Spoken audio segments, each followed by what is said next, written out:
What's that?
Hello, just checking my audio.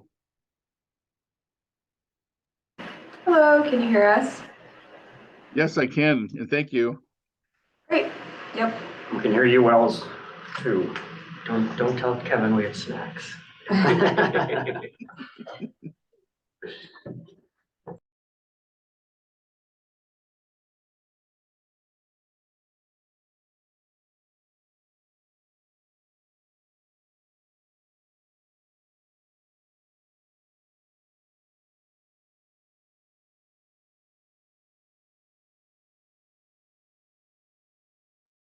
All right, you are unmuted. Good to go. All right. Good afternoon, everybody. This is Jackson Fox with Fast Planning. I'm going to go ahead and call the meeting to order. This is the Fast Planning Technical Committee meeting. It is Wednesday, September 6th and 12 o'clock on the dot. For committee members that I see we have with us today, we have Nick Zarnecki, Michelle Denton, Kate Duber, Kevin McKinley, Randy Bailey sitting in for Brett Nelson, Bob Pristash, Bill Rogers, Lieutenant Mike Roberts, John Natardis, Kellen Spillman, Jacob Toyrick, Danny Wallace, and John Weinberger. The only two committee members that are absent at this time is RJ Stump and Justin Burgess, and I did not expect them to attend today's meeting. So thank you all for your attendance today. We've got a strong group for the technical committee. For other attendees in the meeting for Fast Planning staff, we have myself, Jackson Fox, Olivia Lunsford, Corey DiRtigliano, and Deborah Todd. And then other guests in the meeting, I see that we have Megan Flory. Is there any other guests in the meeting today that I did not announce? If so, go ahead and unmute yourself and state your name for the record.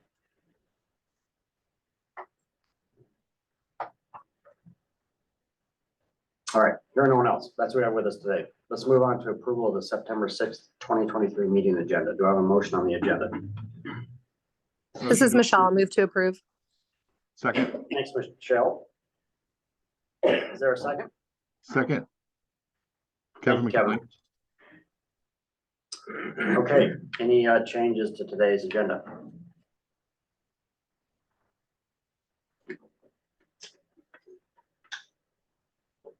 Hearing none. Anyone opposed to approval of the agenda as presented? All right, hearing no one opposed, we'll consider it approved.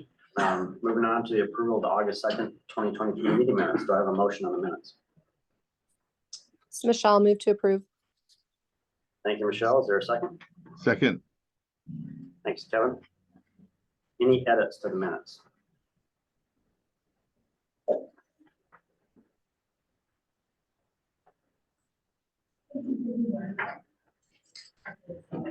Okay, I'm not hearing any edits.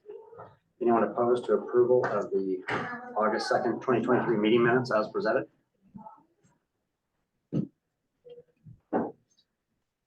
Okay, hearing none, we'll consider those approved. And we'll move on to committee and working group reports, which begins on page 9 of the packet. I wanted to make you all aware that our policy board meeting, which was scheduled for August 23rd, was canceled due to the unexpected absence of all three of our local mayors at that meeting. There was a lot of agenda items, including the approval of our office budget and our STIP comment letter, that in discussion with our board chair, we felt it was best to cancel that meeting so that those items could be considered with full policy board member attendance. That meeting has now been rescheduled for September 13th, which means our STIP comment letter that you all looked at last month will be submitted to DOT 10 days past the public comment period deadline. Those draft comments have been shared with DOT, Federal Highways, and the DOT Commissioner's Office, so they're aware of our preliminary comments. But again, we will be submitting those late. The main agenda item for today is to look at that comment letter again, because based on conversations that I've had with Federal Highways, the DOT Commissioner's Office, I flew down to Anchorage and had about a 3-hour meeting with them to discuss our preliminary comments and our discussions with the MPO down in Anchorage, AMATS. Following some of those discussions, there were some additional comments and some minor revisions made to our comment letter to reflect a little bit more accurate and full picture of what comments from fast planning would be on the STIP. So that is the purpose of today's meeting. This meeting may be relatively short. It could go long, depending on some of the new information that you see in our STIP comment letter. But also want to make note, if you go to the next page, Olivia, on page 10. I also want to make note that as we understand the current STIP, which goes from 2020 through 2023, that DOT has, will likely not be approved by the date that it expires on September 30th, 2023. And we understand that DOT will be filing an extension with Federal Highways of that STIP approval for up to 180 days. I don't know how many days they had requested, but in this circumstance, in coordination with federal regulations, for Federal Highways to approve that extension request, they need a concurrence of both of the MPOs in the state of Alaska. So I did draft a concurrence letter from Fast Planning. I emailed it to our full board and I got authorization from our board chair to sign that letter. So that can be submitted to DOT and Federal Highways sooner than needed. Also, the Anchorage MPO AMATS, they also submitted a similar letter to DOT. And those two letters are included in your packets on page 11 and 12. And I don't necessarily understand at this time the full ramifications of what a STIP approval extension looks like. My assumption is that DOT can continue working on projects in a current STIP, projects that were obligated in 2023 or before. There may not be any new obligations for new projects in 24 until this new STIP is approved. But I'm still waiting for some information from both DOT and Federal Highways on what this fall and early winter look like as revisions are made to the STIP based on our comments and what a potential schedule might be for DOT to receive an approval on their new STIP, which runs from 2024 through 2027. So I'll keep you updated on that as I learn more information. But that does conclude my committee and working group reports. With the exception that the policy board meeting that was canceled in August has now been rescheduled to September 13th. So it'll be next Wednesday from noon to 3 p.m. In our offices, again, where they will consider approval of our official comment letter 10 days past the comment period deadline. With that, I'll open it up to any questions in relation to my committee and working group reports. Kellen, go ahead. You're gonna go over the changes when we get to that action item. Yeah, the action item, yep. On the agenda, I will cover all of the updates and revisions to the comment letter for everybody to take a look at, discuss, and also open that up for any further amendments or additions to that letter. All right, any other questions on my report?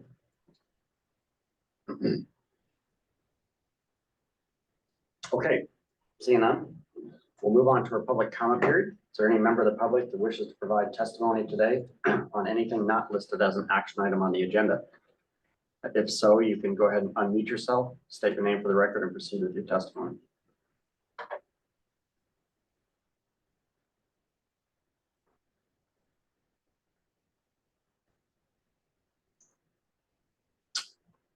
Okay, not seeing any public comment, so we'll go ahead and close the public comment period and move on to item 7A underneath old business.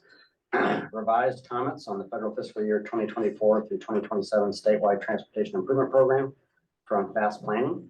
This begins on page 13 in your packet. So as we go through this page by page in the comment letter, I just want to make note that what you're specifically to pay attention to is everything in red text. These are changes since the last time that you saw this letter back in August. So you'll see some additions, and then you'll see a few deletions.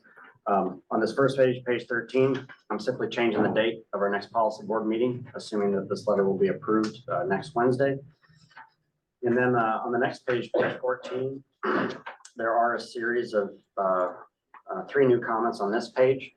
Comment number 2 is actually a comment that we made with our last STIP comment letter, which may have been in 2019, related to the public participation plan. As we saw that the STIP was published for the public comment period, we didn't see a lot of opportunities or any targeted outreach to our MPOs or to tribal entities or rural communities throughout the state. All we really saw was an online public notice on the State of Alaska website, as well as, of course, uploading the document in different formats on the DOT website. But it didn't appear that there was any targeted outreach to try to reach a statewide audience in both the rural and urban areas. And then we also saw that DOT had hosted open house events in Fairbanks, Anchorage, and Juneau. I did attend the open house event in Fairbanks and I was there for nearly the full 2 hours. And I did not see a single member of the general public attend that event. And I didn't see a lot of advertising that was done to encourage the public to attend that open house event for this important document. I also heard from that in Anchorage and Juneau, the attendance at those two open house events were also very low. So I'm in this particular comment, I was curious if there was a public participation plan that DOT was supposed to be following for the publication of the STIP and the open public comment period, and if there was any targeted outreach that was done that I was not able to readily see. Then the next new comment here, comment number 3, the selection projects for new projects in the STIP. We did see a lot of new projects in the STIP that seemed to be kind of created out of thin air, new projects that we'd never heard of before in the Fairbanks area, also down in the Anchorage area. And we had wondered what the selection process was for those new projects that were introduced, since they were not in our local planning documents in Anchorage or Fairbanks. And we have existing projects that are prioritized in our long-range transportation plan for Fairbanks and existing projects that are prioritized in our long-range transportation plan for, or in Anchorage's long-range transportation plan that did not sail to the top. So we're looking for any type of, what type of a project selection process, scoring process, evaluation process that DOT went through to choose some of these new projects that were not in existing plans and already prioritized for our areas. So we couldn't find any evidence of that there was any type of robust or objective selection process for the new projects that we see in the STIP. And then comment number 4 directly relates to the projects in our boundary here in Fairbanks and North Pole. In accordance with the federal regulations, any projects that are included in the STIP that are within our boundary must be in our local planning documents. So they must be in our long-range plan, which we call our Metropolitan Transportation Plan, or MTP. They also must be in our short-range transportation plan, which we commonly refer to as our Transportation Improvement Program, or TIP. And what we had noticed with our review of the STIP is that there are 2 projects in our boundaries that are not in our local plans. Those 2 projects are the bridge replacements at Chena Hot Springs Road and the bridge replacement at the Chena flood control area down in North Pole. Anchorage, in the Anchorage area, we have 2 projects that, again, we're in the STIP, but they're not in our local plans. And then in Anchorage, there's 4 projects that are in the STIP that are not in their local plans. But the process in which these projects are approved and obligated for funding is that projects in our MPO boundary must first appear in our long-range plan, so our local plan for our area. And then second, they must appear in our Transportation Improvement Program, or short-term funding plan, which includes both our projects and all of DOT's projects. And then once those projects are in both of those local plans, which are adopted and approved by our policy board, then DOT can place those projects in the statewide TIP or the STIP to begin obligating and moving those projects forward. So on page 15, you'll see the 2 projects that I previously mentioned there, the 2 bridge replacements in our boundary that are not in our local plans.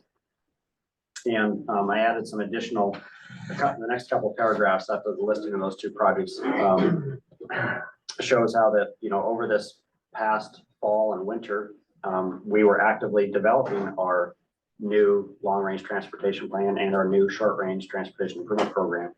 So there was ample opportunity between last fall and March of this year for DOT to make us aware of some of the new projects they were planning to put in the STIP.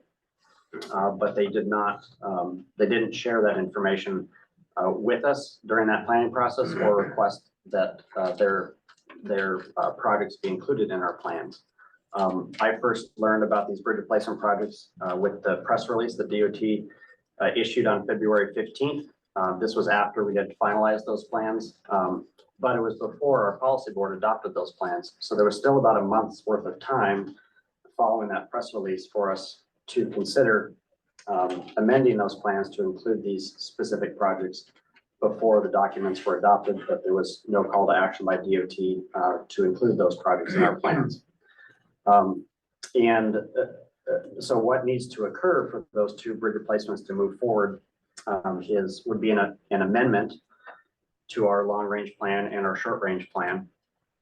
However, I'm pointing out to DOT here is that we do expect this fall or early winter to enter into a conformity freeze due to our air quality issues here and the EPA's pending partial disapproval of the state implementation plan for air quality. And in the conformity freeze, we are not allowed to amend those documents. So at this time, we're asking DOT to remove these two projects from the STIP.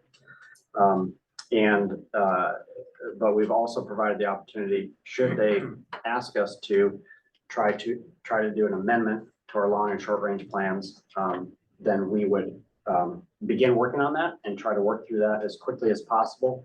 We may be out of time, but at least we will try to amend those plans prior to going into a conformity freeze.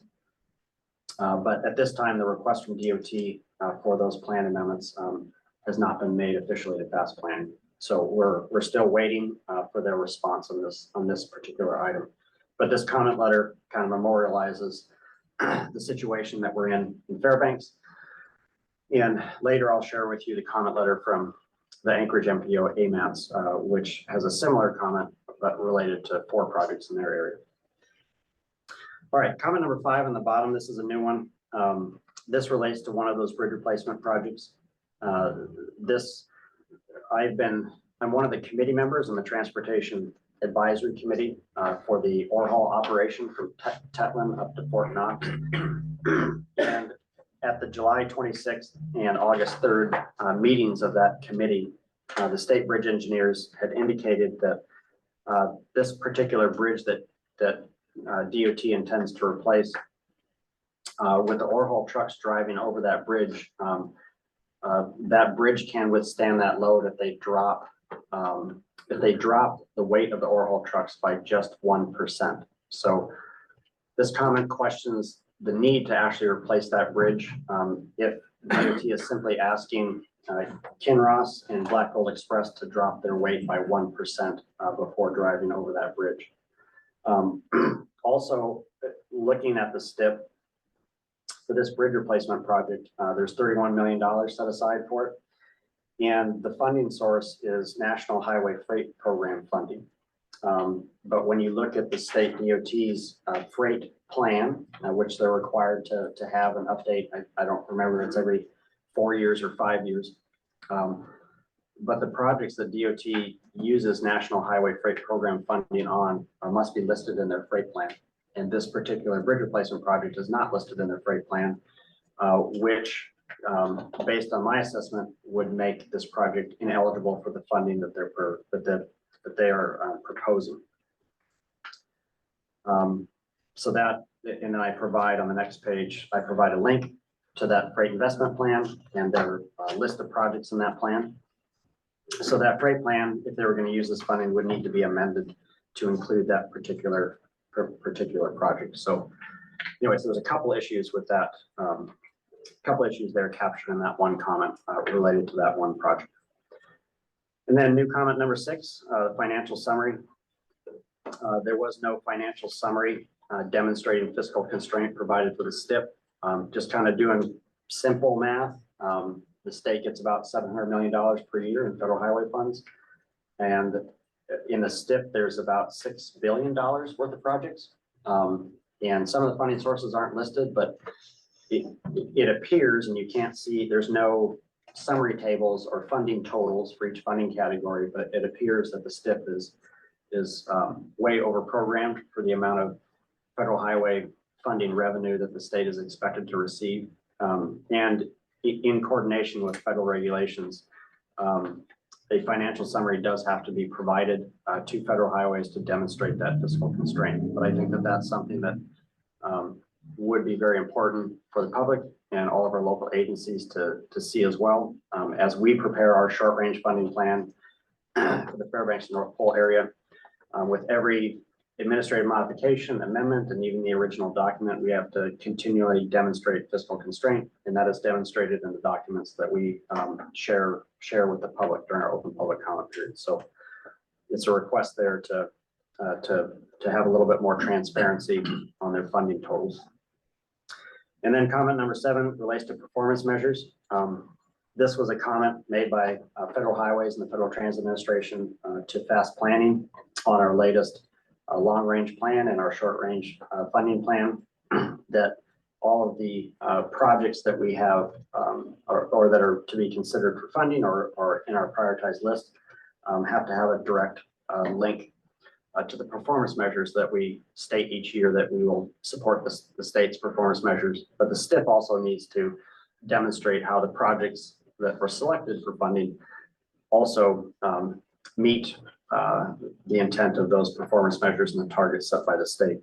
What appears to have happened, though, is that the draft STIP that DOT prepared, they linked those projects to 5 investment areas, similar to the performance measures, but not the same as the performance measures that are outlined in federal regulations. So I think they're going to have to back away from some of these strategic investment areas and more directly tie in those projects, especially the new ones, to the performance measures that the state has set targets for and has to report performance on back to federal highways.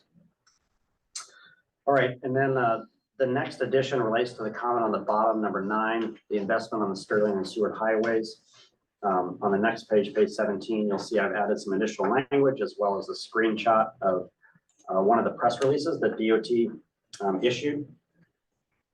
So I have some additional details here related to the Sterling Highway project, which is also known as the Cooper Landing bypass. So the STIP was published on July 20th, and it showed, I think it only showed about $330 million for this Cooper Landing bypass project. But then the very next day, DOT issued a press release that the Cooper Landing bypass project, the amount of funding needed to complete that has drastically escalated, now up to $840 million. So it started at 300 something million, and now it's an $840 million project. But again, this screenshot here is directly from the DOT press release, which I also provide a link to. So when I was talking last month about, over $600 million of projects on the Sterling and Seward highways in the Kenai Peninsula, that total is now well over $1 billion for on the Kenai Peninsula borough, which I think the population of that borough is only 50 or 60,000 residents. Of course, it is the playground or the recreational area for residents down in Anchorage. But this was one of our comments pointing out that, from my perspective, the STIP is out of balance with statewide needs when such a large portion of funding is spent down on the Kenai Peninsula, so over $1 billion in the Kenai Peninsula borough. By comparison, in the Fairbanks North Star borough, we only have about $200 million worth of projects. So in any event, I just added in a little bit more detail there related to the press release that was released just after the STIP was released, and the numbers don't match up or capture how DOT will actually be able to fund this one particular project, but also highlighting the other projects. All right.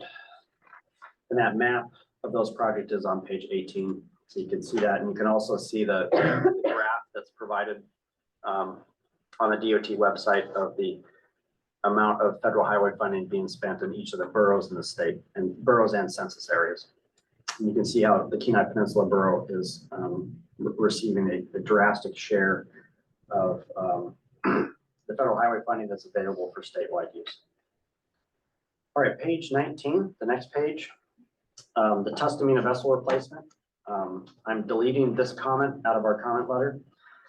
The funding code that was listed in the STIP was labeled as OFF, which we use that funding code for offset funds. But we did learn later, after we took a little bit deeper dive into the STIP, that funding code in the STIP, in fact, means other federal funds. And in my discussions with the DOT Commissioner's Office, those other federal funds are not identified in the STIP, but it is their intent to use federal funding from the Federal Transit Administration rather than the Federal Highway Administration for all of the ferry projects in the STIP. So the communication, I guess, the summary of my communication with the DOT Commissioner's Office is that DOT is trying not to use any federal highway funding on the ferry system and relying on a different federal agency and federal funding for those ferry vessel replacements, upgrades, and port projects. All right, and then I'll skip ahead a couple pages here. Nothing kind of changed in the middle. Let's see, let's go to page 26. On the Tetlin to Fort Knox Orhall comment number 20 there. I did delete the one sentence that was a motion at our last meeting from this comment. But I did make one other adjustment, which you can't really see on the screen here, but that table in the middle, which shows the 5 bridge replacements and the 2 passing lane projects. There was a 3rd passing lane project in this table, which I found out is in fact closer to the Canadian border than to Tok. So it's not actually on the Orhall route. And so that one project was removed from the table. And then on the next page, you'll see my comment on the mini street noise daily bridge replacement. This was also a motion made at the last meeting to add a comment about this bridge replacement project, which the city of Fairbanks has in design at this time to reconstruct Mini Street, but it does not include the bridge replacement as part of that project. Provided the Mini Street project is currently estimated at already at 14.7 million. And when we only get about $12 million per year, that's a very difficult project for us to fund. And so we don't necessarily have the funding capacity to include the bridge replacement with the amount of federal funding that's allocated to our area. And so this request is that in the STIP, that DOT consider funding that bridge replacement and incorporating that bridge replacement into the city's design of Mini Street so that those 2 projects can be bid together. One important note, or 2 important notes about this bridge replacement. There is precedent for this. DOT is funding the Aurora Drive bridge replacement through the STIP, not through our funding allocation to our area. So there is another bridge on Noise Slough that's actively under construction as we speak that DOT is paying for. And then the other thing to note is that this is the only bridge within the MPO boundary that is classified in poor condition, which makes it eligible for bridge investment program funding. But all of our other bridges are in fair or good condition. This is the only bridge in our area that is listed in poor condition, being structurally deficient and functionally obsolete. So it is a very high priority project for our MPO and our long range plan. So this comment has been added with information at the request of the technical committee. And then comment number 23 is one that I added. This is probably the most recent project or comment that I added to this comment letter. Because I noticed that there was some shoring put up on the Geist Road pedestrian bridge, and then within a couple weeks, the bridge was torn down. And I don't have, or I cannot see or have not heard that there's any plan from DOT on a project to replace that pedestrian bridge. That pedestrian bridge on the north side of that road you have two high schools, West Valley High School and Hutchinson High School. And then on the south side, you have a variety of businesses, one of which is McDonald's and another one is Alaska Coffee Roasters. But it is a popular crossing for high school students during the day. And that pedestrian bridge was a much safer crossing option than directly, I guess, jaywalking kind of mid-block across that roadway. DOT did close up the fence on the one side to discourage that. But Corey also took a look out there, and from that high school campus, if they want to get to that side of the road, they'll have to walk down to one of the two intersections, either at Geist or I think it might be Fairbank Street. And so it's about a mile walk out of direction to get to those destinations. And I honestly think kids will jump that fence, cut a hole in the fence, and they'll try to cross there even beginning this fall and winter. So a plan needs to be put in place for a safe crossing treatment at the location of roughly where that pedestrian bridge was, whether that's replacing it with an ADA compliant pedestrian bridge or a hawk signal like we see on University Avenue. But there needs to be a plan in place for a replacement of that. My opinion is that once the deficiency was seen on that bridge, I think that it could have been repaired, its life extended for about 5 years while a planning effort was underway to get funding and design a project to replace that and then demolish it at that time. But that's not how the order of events occurred. The bridge is gone, and it's kind of a wait and see what happens this winter here. So we're requesting that in the STIP that some consideration be placed to plan a project to replace that bridge. And of course, this is if it's in our area and federal funding is being used, we'd have to modify our long and short range transportation plans to reflect that new project. Whereas the Mini Street bridge replacement is already in our planning documents. This one's not, because it's new and it just kind of came up all of a sudden this summer. So some consideration there for that. And then on the next page, I identify the bottom half of that paragraph, the source of funding, and I think that would be appropriate for that bridge replacement. So it would be Highway Safety Improvement Program funds. DOT has there's been a 15% mandatory set aside instituted upon DOT for projects that address safety issues for vulnerable road users. And I think that would be a good funding source for DOT to accomplish replacing this bridge with a new crossing treatment, whether that's at grade or separated grade.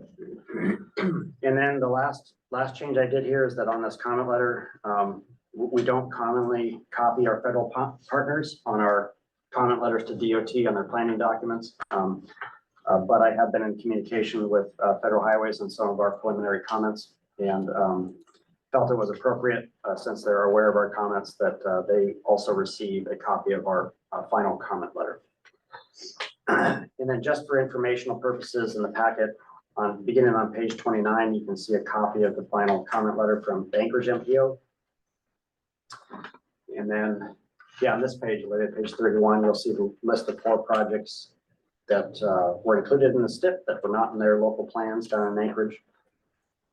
And then behind that, beginning on page 33, I'm sorry, 34, you'll see that the Anchorage Assembly also took a look at our comment letter and the comment letter from AMATS, and they wrote about a 6-page resolution full of comments to DOT on the STIP. And one of the big themes in the Anchorage Assembly's resolution was requesting or mandating that DOT remove a number of new projects that showed up in the STIP that had not yet gone through the process with AMATS to be included in local plans. Also projects that the Assembly has previously taken action on, stating that they don't support those projects. So I won't go over all the comments, just so that you're aware. Those are an approved letter and an approved resolution from the Anchorage Assembly, which their comments fall very much in line with the comments that we are making. So thank you for the lengthy introduction. I'll open it up to any questions you all have on some of the new comments that have been added to the letter.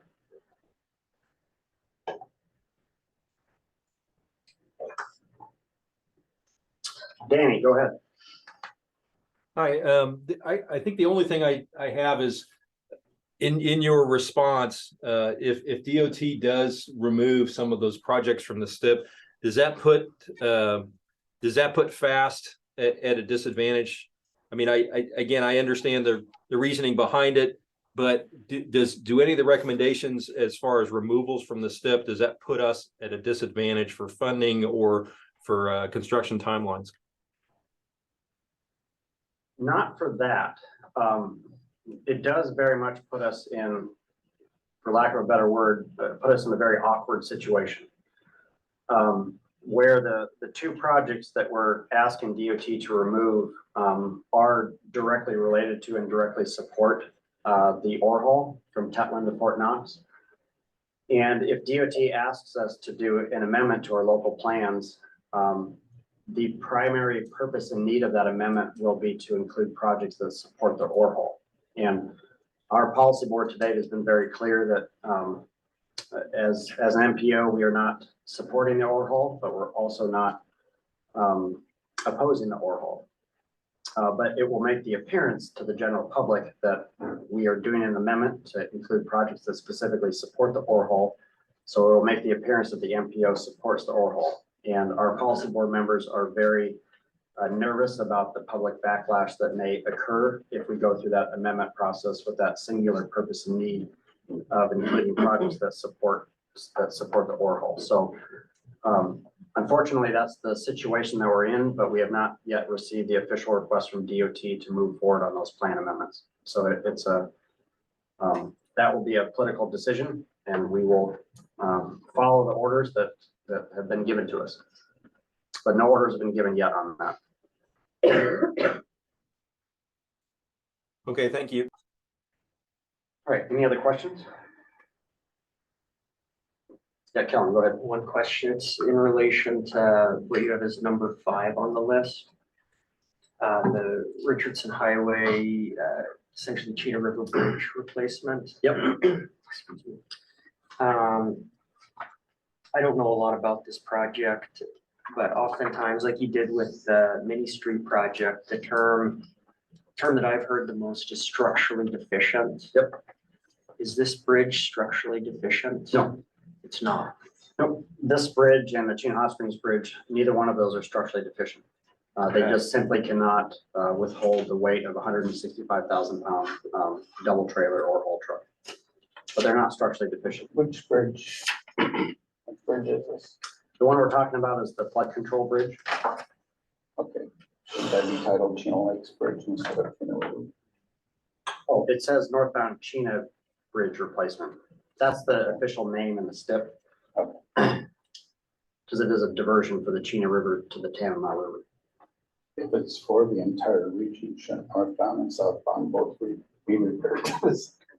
Well, the argument from DOT is that as the trucks travel northbound, they will have the ore as weight. When they return southbound, those trucks will be empty. So you would think that if you were doing a bridge replacement, you would replace both the north and southbound lanes. I'm But- just exposing disparity. There's a disparity there, yep. And that has been a discussion at our meetings on the ore haul for the Transportation Advisory Committee. But yes, these bridges are not substandard or structurally deficient. They're simply cannot carry the weight of the proposed trucks that plan to travel on them. All right, Nick, go ahead. Yeah, Jackson, thanks for putting this stuff together. So the two projects in question, those are not currently in the conformity analysis. And so do they have to be included before the conformity freeze takes effect? And once that conformity freeze takes effect, does that essentially make the decision for you that you can't include those into the MTP? Well, there's two aspects here, Nick, with replaced air quality conformity. So first of all, no, these projects are not included in our air quality conformity analysis. However, second, these projects are specifically exempted from air quality conformity analysis. So Okay. because they're bridge replacements with no, there's no additional lanes or capacity being provided for the bridges. So they do fall in line with, I think it's 93 CFR 126. It does fall in line with one of the exemptions from air quality conformity. So these wouldn't trigger a new air quality conformity analysis, but they are not in our current analysis. Excellent. Thank you. You're welcome, Nick. All right, any other questions?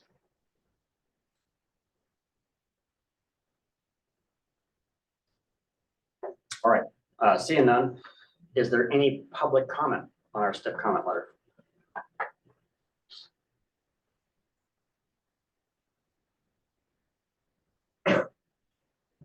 Okay, I'm not hearing any public comment at this time, so I'm now looking for a motion on the revised STIP comment letter.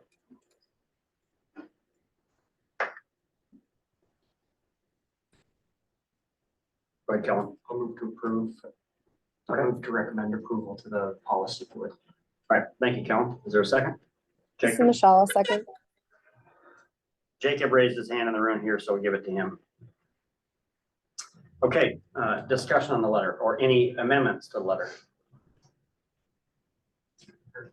John, go ahead. I just have some informational stuff, I guess. On the two bridges, I believe they're state funded for whatever that's worth. I don't know if that plays into all of this. And then second thing, I do not believe the flood control bridge is in the MDO. So with regard to our MPO boundary, that's going to have to be a discussion with Federal Highways because the bridge is in our new boundary from the 2020 census. So, however, even with our existing boundary, the area of potential effect will tip into our boundary. So if it'll be partially in our boundary, even though some construction activities, the bridge itself is outside of our old boundary, the construction zone will dip into our area. So this will have to be a determination that Federal Highways would have to get involved with as to our current or old boundary. But with the 2020 census, that bridge is within our new boundary as of January of this year.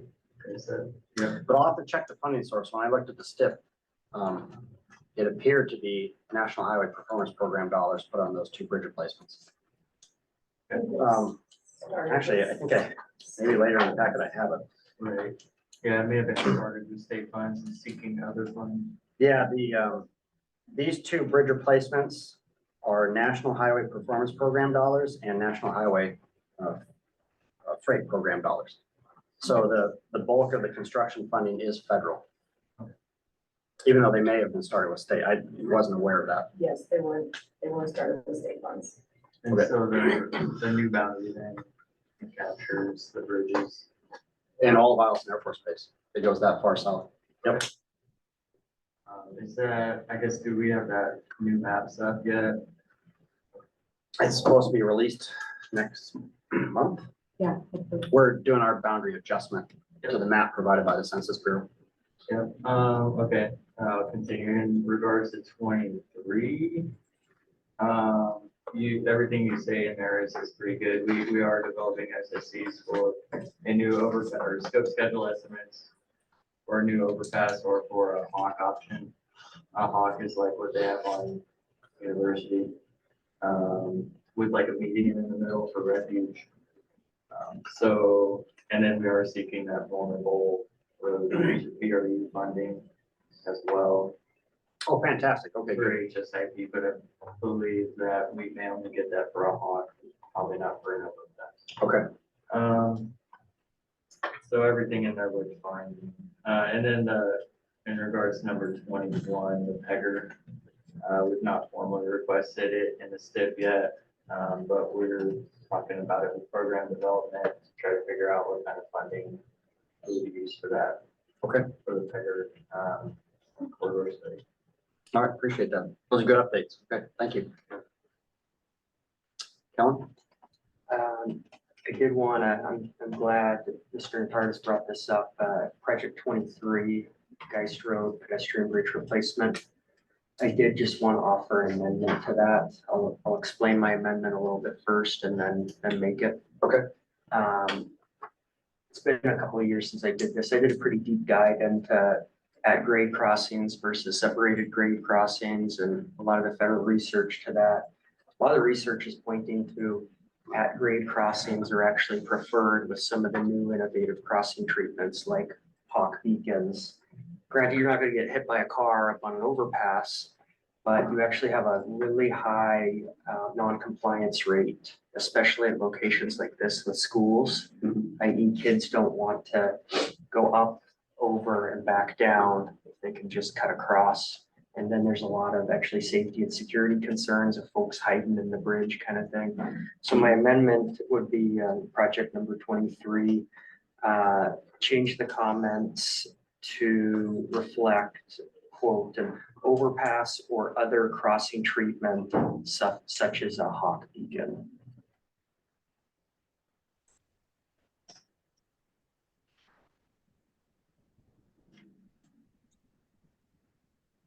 Okay, I got it. Is there a second to that amendment? This is Michelle, second. Thanks, Michelle. All right, any discussion on that amendment?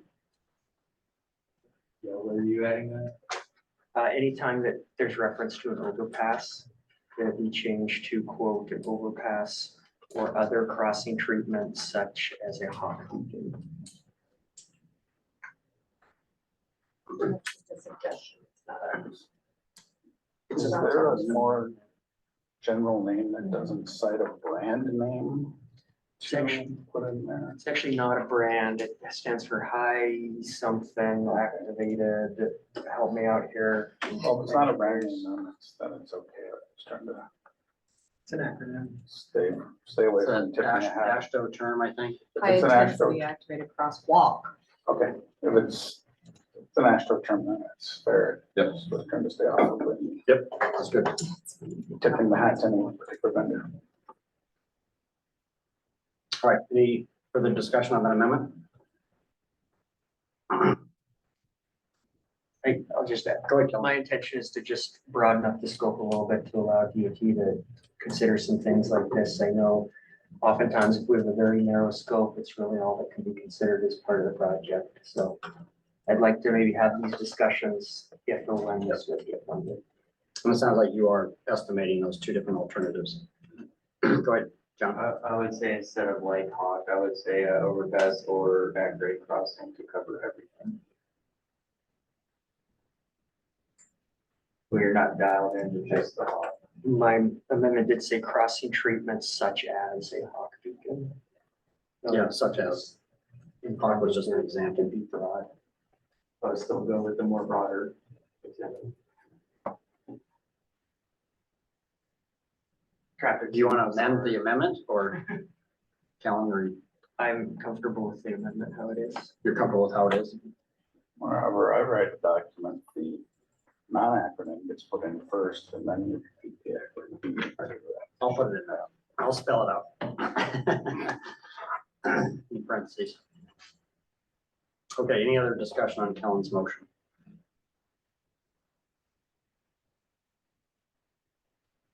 All right, I don't see a lot of controversy on this, so I'm just gonna see, is there anyone opposed to the motion that was made?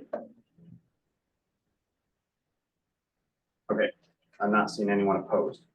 So we'll consider that amendment passed and then go back to the main motion on the revised comment letter as amended. Further discussion on the comment letter.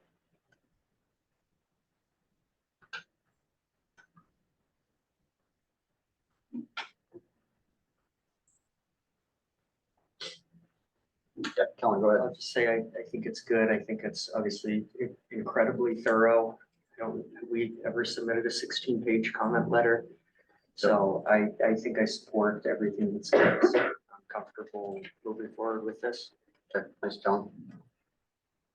Any other comments or discussion or amendments?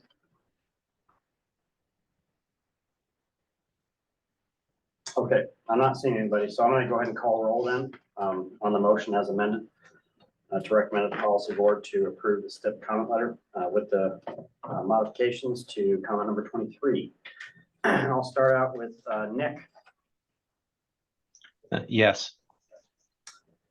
Michelle, Yes. Kate, Yes.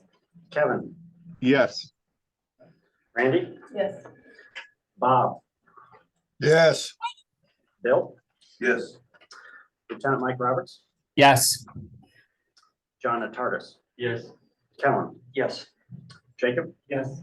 Danny, Yes. and John Weinberger. Yes. All right, thanks, everybody. We will advance that letter to our policy board meeting on September 13th. All right, we have one other action item here today, which is new business item 8A, our federal fiscal year 2023 offset balance, which begins on page 39. As outlined on page 39, if I can get to it. We have a small offset balance at the end of our federal fiscal year. It's about $42,000 in federal funds. If you include the match, about $47,000. I'm showing this offset sheet here with my proposal to use the remainder of those funds towards federal fiscal year 2024 advanced construction payback.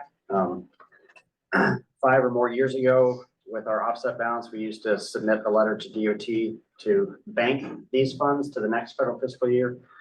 Banking these funds is not really a thing, is what the response has been. But we can apply this towards advanced construction payback. So money that we borrowed from next year to pay for current year projects, we can reduce that balance by this amount. If this is approved, we will capture this in our next TIP administrative modification. But the last few years with our offset balance, this is how we've been handling being able to kind of move this funding forward, so to speak, to the next federal fiscal year for our use.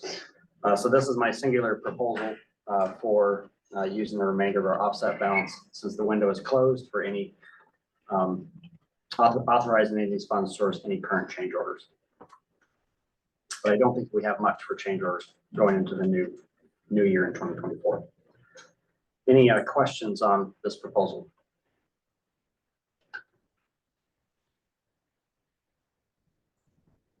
All right, not seeing any questions. There's any public comment on this item? Okay, not seeing any public comment. So I'll now entertain a motion on use of our federal fiscal year 2023 offset balance.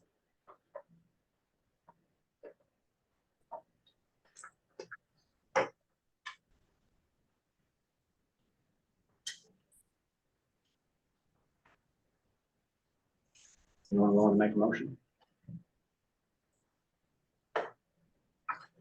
Bill, go ahead. I'll move to approve the offset. Thank you, Bill. Is there a second? Michelle, a second. Thanks, Michelle. All right, any discussion on this?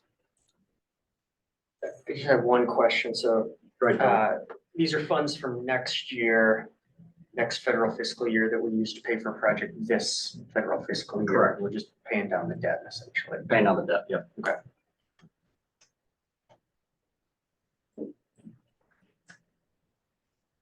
All right, any other discussion?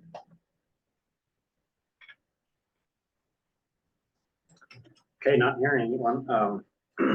Is there anyone opposed to the motion to approve use of the 2023 offset balance towards 2024 advanced construction payback?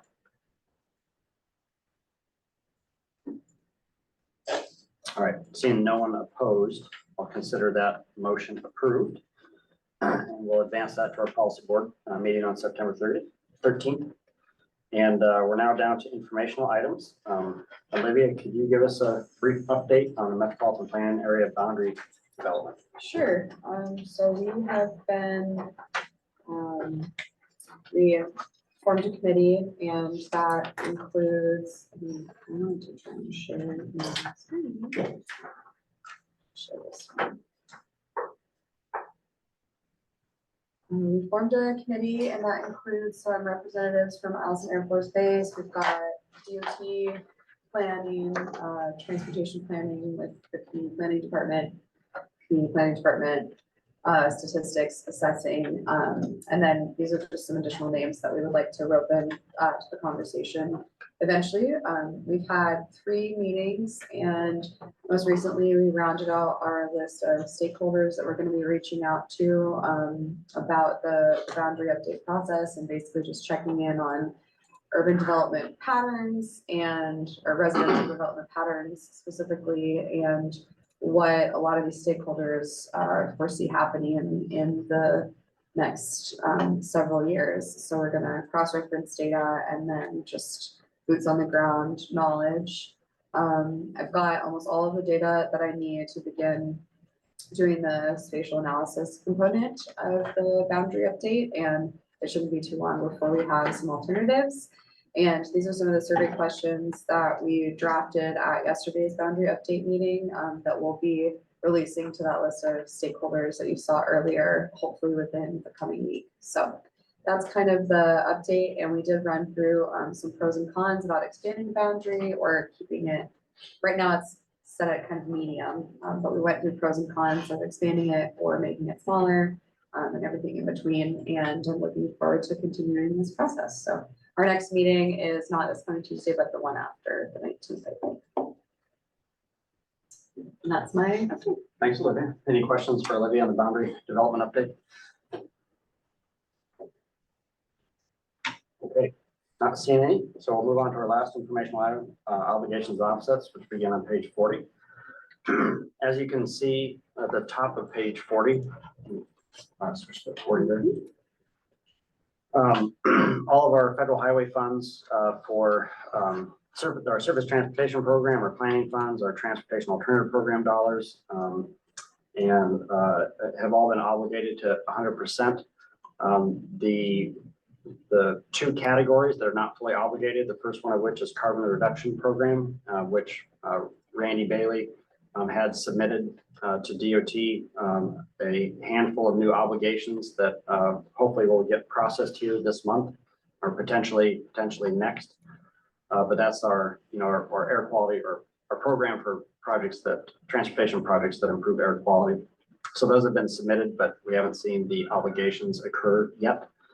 And our offset balance is at 91%. And again, from the previous action item, I propose that we use the balance of those funds that were not obligated towards advanced construction payback for 2024. So looking really good on obligations there.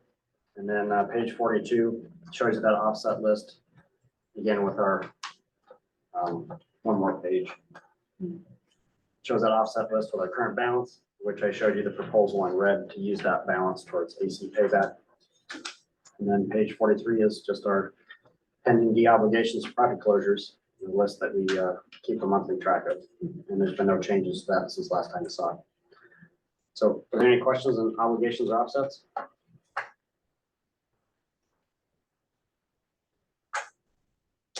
Okay, seeing none, we are going to wrap up early today. So are there any technical committee member comments? Kate first. Do you have one? I just want to mention the railroad will be hosting an open house on September 23rd from 10 to 2. Something we haven't done in a few years, just a bunch of cuts, but it's a great event. There'll be some free train rides, short train rides, and we'll have like a static display so people can see what it looks like on a locomotive and on some of our maintenance equipment and all that good stuff. There'll be a lot of us out there answering any railroad questions. So Awesome. good event, but yeah, come on down and see the railroad. September 23rd, 10 Where? till 2 p.m. I believe it will be at the depot. That makes sense. Yeah, we held it, the Anchorage open house back in May.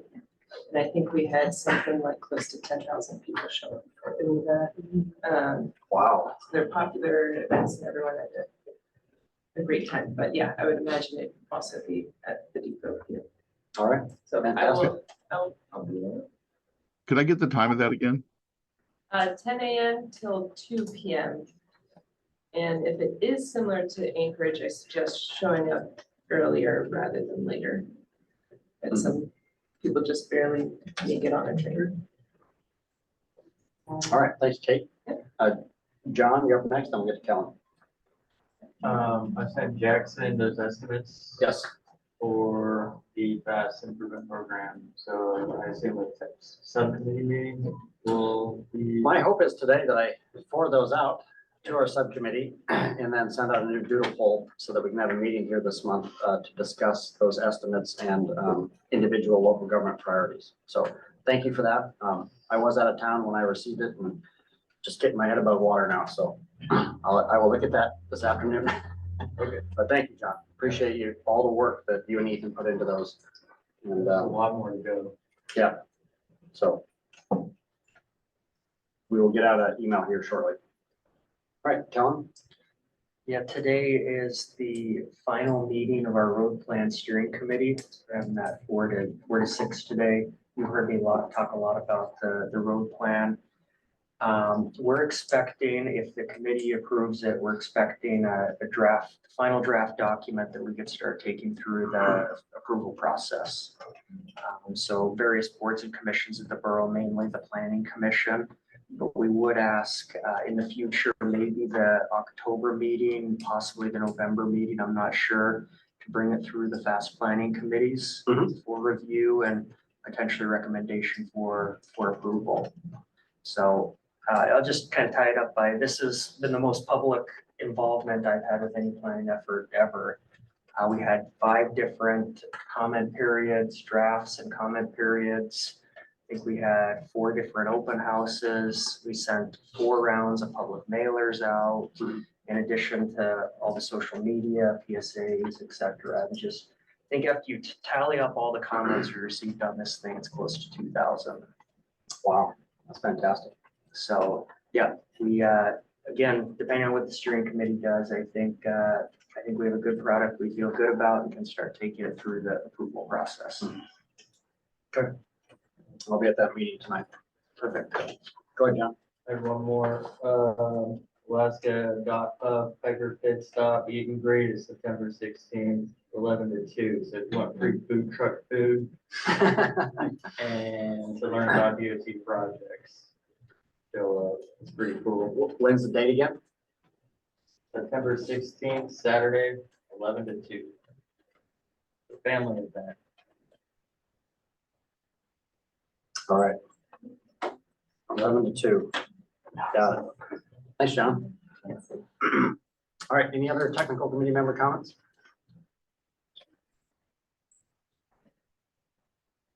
All right, so let's, do I have a motion to adjourn? This is Michelle. I'll move to adjourn. I'm gonna give it to Kellen and then Michelle will be the second. Awesome. Thanks. All right, any opposed? Seeing none, we are adjourned at 1:02 p.m. Thanks, everybody. Yeah.